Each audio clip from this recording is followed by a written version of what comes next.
Bienvenidos, queridos amiguitos. En el día de hoy aclararemos esas pequeñas dudas que rondan en nuestra cabeza cuando nos hablan de acción por un cuerpo político.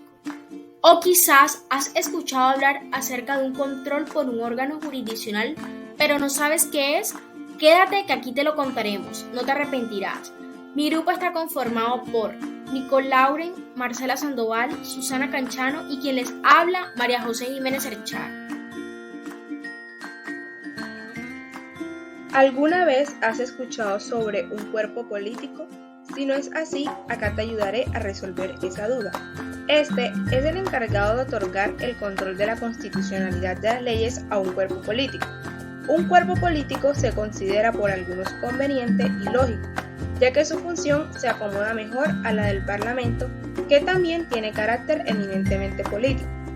Además, se anota que, si el control de la ley es jurídico en su objeto, es político en sus efectos. Fue el argumento que invocó Sieyès al proponer, durante la elaboración de la Constitución Revolucionaria del año 3, la integración de un jurado constitucional, representante de la nación, encargado de anular los actos de las autoridades que violaran la Constitución, proyecto que se vio realizado en la Constitución del año 8. En esta, se confió al Senado la tarea de conservar la Constitución. En la práctica, este Senado no anuló ninguno de los actos de Napoleón que pudieran haber sido calificados de inconstitucionales.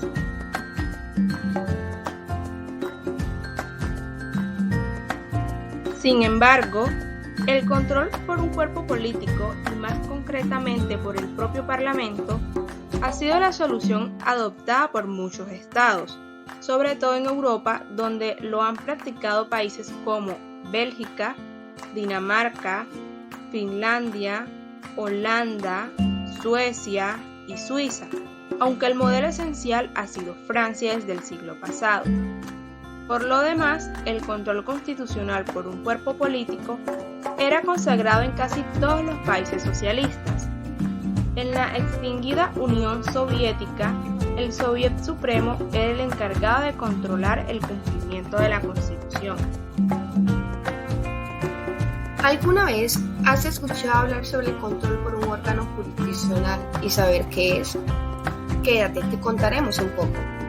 Este sistema tuvo origen en la distinción hecha por Lord Coke en los albores de la monarquía limitada en Inglaterra, entre el Common Law o derecho común fundamental y el Statute Law o derecho legal ordinario, consistente en que todos los jueces dejaban de aplicar disposiciones de este cuando eran contrarias a las de aquella.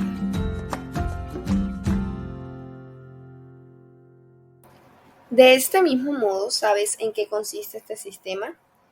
Este sistema consiste, pues, en que es el juez o tribunal a quien corresponde todo el control de la constitucionalidad de la ley.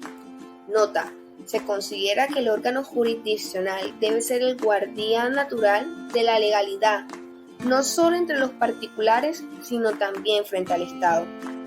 En este caso le corresponderá decidir sobre si el legislador ha actuado dentro de los límites de su competencia constitucional o no, y lo hará mediante los procedimientos jurisdiccionales, ordinarios de publicidad, debates contradictorios, sentencia motivada, etc., los cuales de por sí constituyen una garantía de imparcialidad, como lo es también la propia formación profesional y técnica del juez.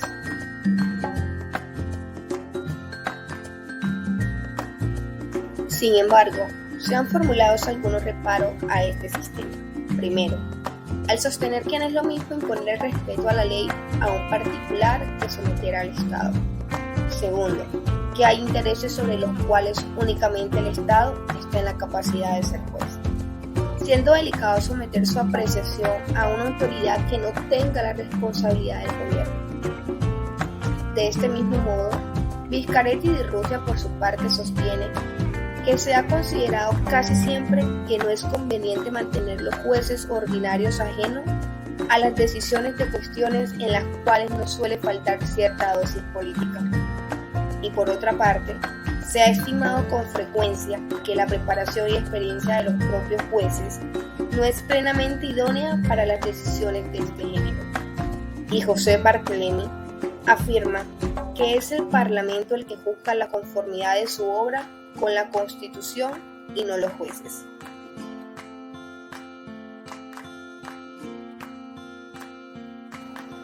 Pese a la importancia de estos argumentos, consideramos que el carácter eminentemente jurídico del litigio que suscita el enfrentamiento o la incompatibilidad entre una norma constitucional y la ley son suficientes para justificar que se coloque este control en manos de un órgano jurisdiccional.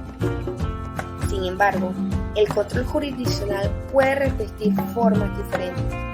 Entre ellas se destacan el control por vía de acción y el control por vía de excepción. ¿Sabes en qué consiste el control por vía de acción? Si no sabes, no te preocupes, quédate que aquí te lo contaremos.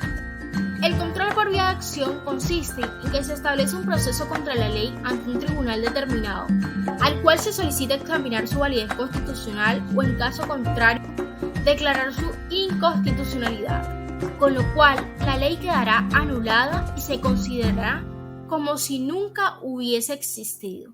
El proceso puede ser iniciado por alguna autoridad pública o, como en el caso colombiano, por cualquier ciudadano. De esta manera, el objeto directo y exclusivo del proceso será la verificación de la constitucionalidad o inconstitucionalidad de la ley. Este proceso puede tener lugar ante un tribunal ordinario, aunque generalmente donde existe será ante un tribunal especial, como ocurre en algunos de los países que cuentan con una corte o tribunal constitucional.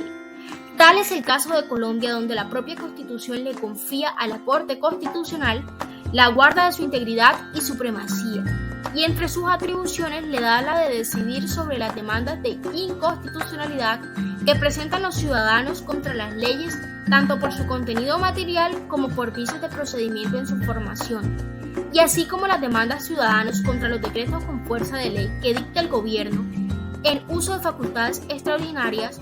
Por lo demás, en el caso colombiano, la Constitución amplía el concepto de acción pública al permitirle a cualquier ciudadano intervenir ante la Corte Constitucional para defender o impugnar las normas de las cuales ésta conoce de oficio, en ejercicio de control automático de constitucionalidad, como es el caso de los decretos legislativos, es decir, aquellos que dicte el gobierno en estado de excepción.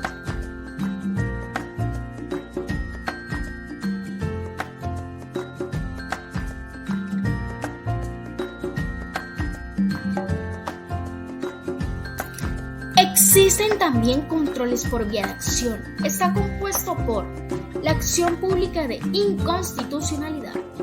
Este es un derecho fundamental que legitima a cualquier ciudadano para demandar ante la Corte Constitucional una ley, decreto, fuerza de ley o los actos legislativos reformatorios de la Constitución, así como también los referendos legislativos, las consultas populares y plebiscitos del orden nacional, con el objeto de que se declare inexequible e inconstitucional por ser violatorio de la Constitución y así restablecer la supremacía de la misma.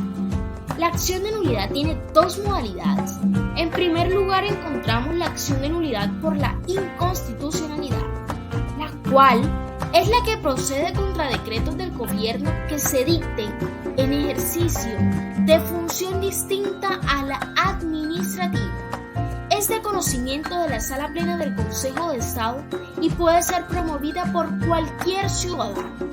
La acción pública de nulidad tradicional es el derecho que tiene todo ciudadano para solicitar mediante demanda ante la jurisdicción contencioso administrativa, consejos de Estado y tribunales contenciosos administrativos competentes la anulación de un acto administrativo que se encuentre en contra de la ley por irregularidades de fondo. En segundo lugar, tenemos la acción de tutela.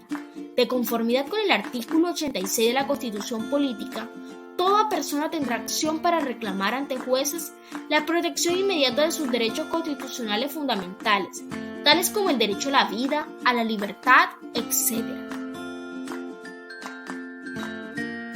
Control por vía de excepción.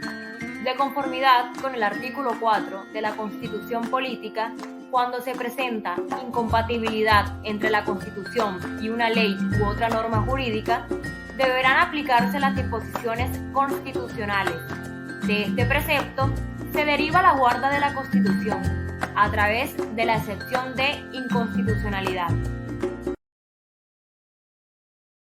En este sistema, el proceso ya no es ofensivo.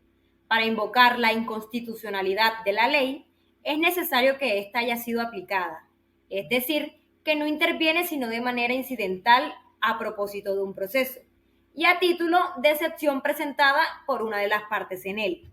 En este caso, si el juez encuentra fundada la demanda de inconstitucionalidad, dejará de aplicar la ley, pero únicamente para quien lo solicitó. Al contrario de lo que sucede en el caso anterior, la ley conserva su eficacia jurídica, es decir, no se anula, y por consiguiente podrá ser aplicada posteriormente, siempre que no se le oponga la excepción de inconstitucionalidad.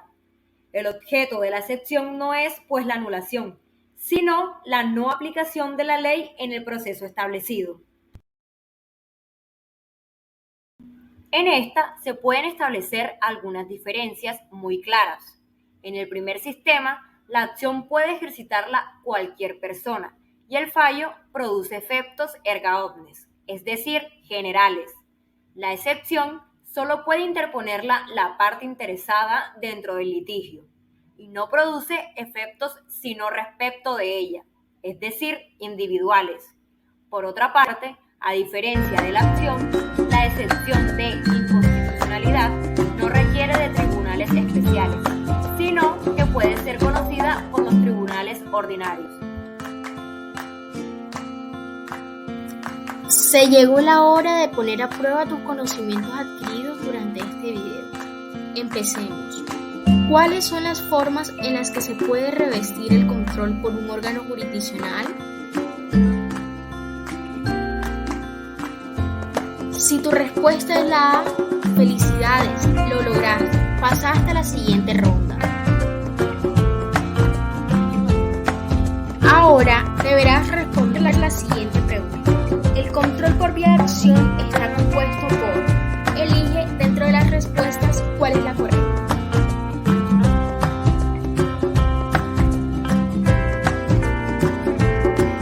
Si tu respuesta es la B, felicidades, lograste pasar este